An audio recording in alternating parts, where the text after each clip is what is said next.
Porque puntos quería, de tu quería alocución. recordar algunos numeritos de cómo encontró el gobierno, no tanto para echar las culpas hacia atrás, porque olvídate del pasado, pero sí lo encontró con 5% de déficit fiscal y 50.000 personas en seguro de paro. Enseguida vino la pandemia y el primer año el decrecimiento del Producto Bruto fue tremendo. Hubo casi un 6% de crecimiento del producto. Eso hizo que la deuda externa del Uruguay respecto del producto pesara muchísimo más, con lo cual otro problema adicional para mantener los niveles crediticios y los avales que el Uruguay necesita. O sea, todo ese escenario fue el que empezó a restablecerse y creo que es lo que tenemos los ciudadanos, que por lo menos somos conscientes o que no estamos en la manija barata, que aplaudir al gobierno por su performance. ¿Qué cosas nos quedan para atrás? ¿Qué cosas sí están en el debe de este gobierno? Bueno, voy un poco a lo que decía Pepe hoy. El tema de los salarios para mí es un compromiso. Tiene tiempo todavía el gobierno. Pudo haberlo hecho ahora, pero eligió seguir o mantener la política social que más resultado le ha dado, que es crezco y le devuelvo a la gente ¿en qué? En trabajo. Le voy a dar más trabajo a la gente. Esa es la mejor política social que tiene el gobierno. Aumentar los niveles de empleo, disminuir los niveles de desempleo.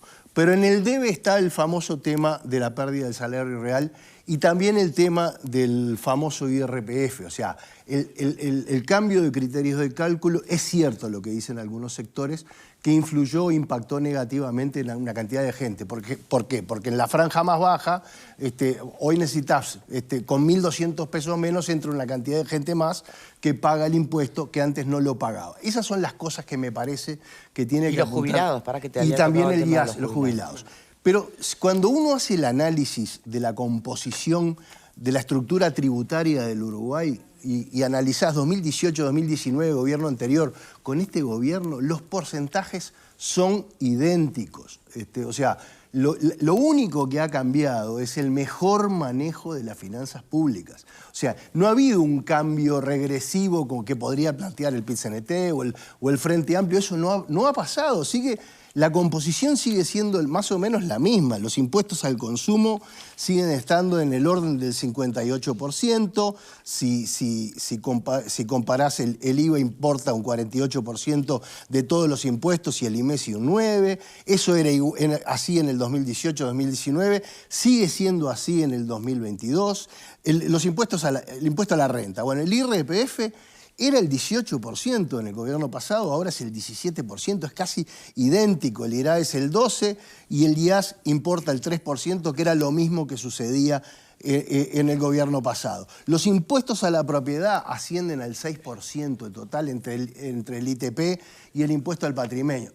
Era así en el pasado, sigue siendo lo mismo en el presente. ¿Cuál es la diferencia? Bueno, la inflación, los números, todos los números que estás planteando, Sí. ¿no? También, por más que los porcentajes, si haces la comparativa de cómo agarró el país y cómo está ahora, no se puede dejar de contrastar con la inflación, que es lo que hace que la misma plata, un poquito más o un poquito menos, en tu bolsillo te va a rendir muchísimo menos hoy.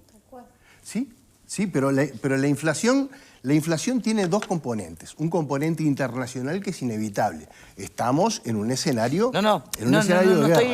Estoy diciendo quién es responsable. Estoy diciendo que no vale decir que es lo mismo, el mismo número o parecido, porque por eso es tan importante la recuperación salarial, porque si en realidad en un panorama de esta inflación, en donde todo te sale mucho más caro, tú ni siquiera ajustás por IPC, o sea que estás perdiendo un acumulado de salario, y la realidad es que se te hace mucho más difícil, y es lo que hablaba Pepe hoy, para esa franja de gente que en realidad vive de su salario, y su salario rinde mucho menos, y además ha perdido poder adquisitivo, realmente se le hace muy cuesta arriba, y son los que aportan el IRPF, y son los que están en esta franja castigada. Entonces, yo creo que por eso también el gobierno prioriza la recuperación salarial.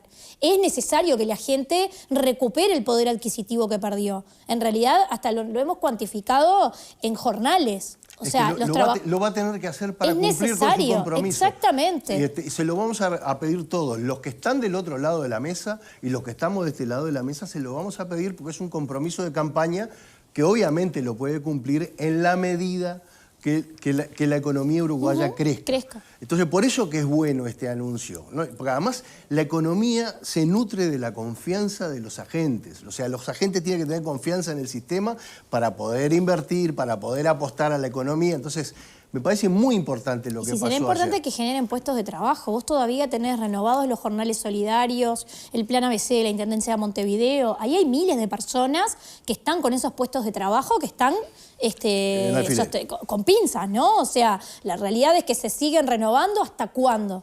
Porque esos jornales nacieron con un espíritu que la pandemia terminó, pero sabemos que el tema del empleo todavía no se resolvió. Entonces, más allá de que obviamente estamos mejor, se van recuperando puestos de trabajo, esos 50.000 puestos de trabajo se transforman en fundamentales. Porque yo creo que el año que viene todos somos conscientes que estos planes sociales, porque esto sí es un plan social para atender una situación específica, los jornales solidarios, el año que viene creo que nadie ya piensa que van a seguir estando. Entonces, esas personas necesitan puestos de trabajo reales, ¿no? No esta política del Estado alguna y otras de las distintas intendencias. Que sean trabajos de calidad. Esto es una situación coyuntural para salir de un problema. El tema es que la coyuntura se viene renovando. Bueno, está bien, pero lo ideal es que estas personas puedan hacer otro tipo de puestos de trabajo en otras condiciones. Entonces, desde ahí me parece buena el plan que se presenta, pero un plan que está hecho con criterio y no demasiado optimista prometiéndole a todo el mundo lo que pide, porque es inviable, porque tenemos que reconocer primero lo que nos viene de afuera, que es la situación de la carestía internacional, y después una situación real interna. Nuestro país no es un país rico, tiene que ver, tiene la misma torta siempre, si corre 1 milímetro para acá o 1 milímetro para allá, o sea, para darle a alguien tiene que sacar a otro lado. Y me parece bueno que ese corrimiento no sea en base a más deuda para el país, porque al final nos sale muchísimo más caro en otro sentido. No, además esa deuda ya está topeada y es imposible que crezca. Dentro de todo es una buena noticia por un lado. Hay indicadores que tienen que ver con el empleo que son interesantes, sobre todo con el aporte de la inversión extranjera, que es el gran movilizador de la economía. También luego está obviamente la obra pública y las exportaciones. Para mí ese es el ranking y el orden de importancia que tienen, ¿no? La creación de empleo y de empleo de buena calidad es fundamental, porque si no caemos en lo que venimos mencionando, asistencialismo, que puede servir para emparchar una situación, pero que no termina siendo, en definitiva, lo que te permite crecer. Y desde hace tiempo, de forma crónica, nuestro país tiene problemas de empleo, y de crear empleo de calidad, y de crear empleo en determinados segmentos etarios, por ejemplo, empleo juvenil. En la anterior administración del Frente Amplio se lanzó un plan de empleo juvenil, no tuvo muy buenos resultados, había un dinero importante para los empresarios que captaran ese público juvenil a modo de subsidio, no caminó. Me consta que ha querido ser reflotado durante esta administración. El ministro Mieres, la última vez que estuvo acá, lo mencionó. O sea, creo que es un impulso importante, sobre todo para la gente que está comenzando a ingresar al mercado laboral. Y después tenés la otra punta, ¿no? La otra punta. El otro extremo. Ayer en la reunión hubo un par de temas que se deslizaron y que yo creo que todo el mundo está tratando de tirarse la pelota. Es no solo la reforma del Estado que vos decías hace un rato, sino el tema de la reforma jubilatoria. O sea, tenemos un tema que lo estamos postergando en el tiempo, pero eso afecta lo que estás hablando del empleo juvenil o no, porque si también hacemos una reforma y estiramos las edades de retiro, que yo creo que necesariamente se va a dar, cualquiera haga o firme una reforma va a ir por ese lado, tenés un tema también de afectación del empleo, y si tomás en cuenta los problemas que va a tener un futuro en el empleo, no solo en Uruguay, sino en el mundo, por la automatización, la robotización y una cantidad de cosas que pasan, estamos frente a un lío muy complicado. Y me parece que el Estado uruguayo debería ir alivianando, soltando algunas hinchas y alivianando la carga al resto de la sociedad, para que este país tenga un sustento y para que el país productivo pueda bancar el otro país que no puede producir y que necesita de ese sostén. Entonces me parece que el Estado está muy pesado, esa es causa de lo que decía Valeria, hoy estabas hablando de la inflación.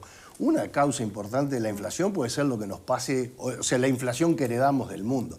Pero tenemos una inflación por causas nuestras, propias, estructurales. Por ser un país carísimo, ¿no? Porque somos un país carísimo. Estructuralmente, sí, sí. Carísimo. Bien, pero se sumó la otra. Y Sí, más sí. o menos veníamos Fue navegando en un escenario y se pesa. complicó la marea, ¿no?